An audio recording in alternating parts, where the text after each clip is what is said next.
calling all SMEs sales and marketing professionals? Believe it or not, you will be surprised beyond your wildest dream by this week's newsletter.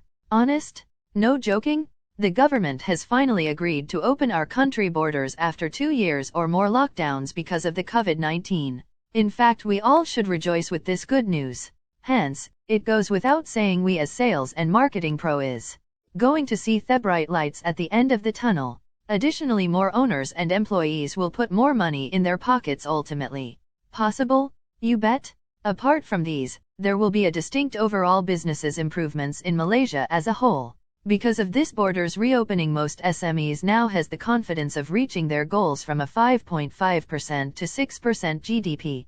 Furthermore, these business with the growth target for 2022 is now more realistic. More obvious benefits would be enjoyed by operators catering to holiday makers and business people, particularly in the tourism sector. In the light of these optimism, employers are more ready than ever to speed up the process for employing more foreign workers. Lastly, there is the big surge of activities created by existing investors' reinvestment. Without further ado, let's zero in on this SMEs weekly newsletter, shall we? Thanks. Breaking news. Here's goes. SMEs associations welcome reopening of borders. Georgetown, Malaysia's economic recovery will get a huge boost with the reopening of the country's borders on April 1st, says the Small and Medium Enterprises Association of Malaysia, SAMENTA. Its chairman, Datuk William Ng, said the national economy grew by a modest 3.1% last year against a 5.6% decline in 2020. Primarily due to the extended lockdown and continued closure of borders. With the lifting of restrictions such as mandatory quarantine, our goal for a 5.5% to 6% GDP growth for 2022 is now more realistic, he said in a statement. Ng said, although the tourism sector would be the largest beneficiary, SMEs would also benefit through better facilitation of trade and business. He said SAMENTA had on February 20 called for a quick reopening of borders and a move to the endemic stage. We are happy to note that a firm date has now been announced for both. This is a clear signal that we are not going back to the previous uncertainties and difficult business climate as experienced during the various lockdowns in 2020 and 2021.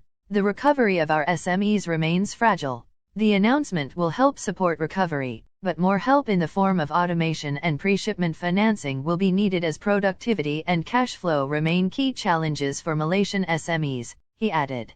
In about 3 weeks, Malaysia will reopen its borders. Those wanting to visit the country will no longer need to apply for the MyTravel Pass. Federation of Malaysian Manufacturers, FMM, Penang Chairman Datuk Lee Tiong Lee said the reopening of the country's borders would help facilitate the business of manufacturing companies. Some businesses still need to be conducted in person. For example, we need to get the repair service provider to come in for the maintenance of machines, which has been delayed for almost 2 years. All our electronic machines are under warranty, but they were not able to come over for repairs, he said. Lee urged the government to simplify the application process for foreign workers as manufacturers have been facing a shortage for a long time. Due to the shortage of workers and with foreign workers unable to come in, FMM had a meeting with the Labor Department last week. However, we noticed that the application process is complicated, he added. He said FMM encouraged its member companies to ensure that their workers received their booster jabs and followed the Standard Operating Procedure, SOP, strictly. Meanwhile, Penang's approved manufacturing investments hit a record high of RM76.2 billion, driven mainly by existing investors' reinvestment into the state. According to a statement from Invest Penang, the state's 2021 record significantly outpaced past performances, exceeding cumulative investments from 2012 to 2020, RM73.1 billion. In line with the data from the Malaysian Investment Development Authority, Penang's investment inflows in 2021 involved 111 projects. End of breaking news. Extracted and modified from open printed sources. P.S. The good news regarding the opening of Malaysia's border is indeed a win-win situation for all, especially those people engaged in SMEs business directly or indirectly. As sales and marketing professional, we should be more relieved and confident to plow ahead to face any eventualities. In essence, the rosy report by SMEs associations on the reopening of borders does really generate greater optimism. This can be displayed by the association members being confident of reaching their goals. Moreover, there is the assurance of meeting their growth target. In fact, this news benefit more for tourism industry. Even SMEs employers are keen on getting good foreign workers. Lastly, there is the sudden gush of existing investors' reinvestment.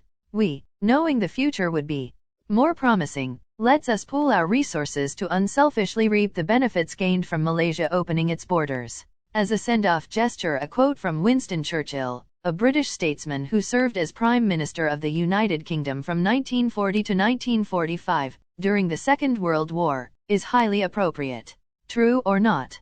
He says, "We make a living by what we get, but we make a life by what we give." With the quote, we shall joyfully end the weekly newsletters. Alright. P.S. Come to think of it, we know it is a lengthy newsletter on SMEs issues, yet we want to congratulate you for your concerted effort in reading the entire bulletin. Make no mistakes, we are committed to your long-term growth, self-development, and your success in advancing your small and medium business. Period. Needless to say, since you have read this SMEs news, you now deserve more free bonus gifts of free chapters of the book How to Prospect for Your Ideal Customer. Lest you forget, these sharing will continue in WhatsApp, YouTube, Facebook, LinkedIn, and of course in our sales consultant's email, josephsfn@gmail.com, upon request. Alright. Sincerely from Madam Sophia.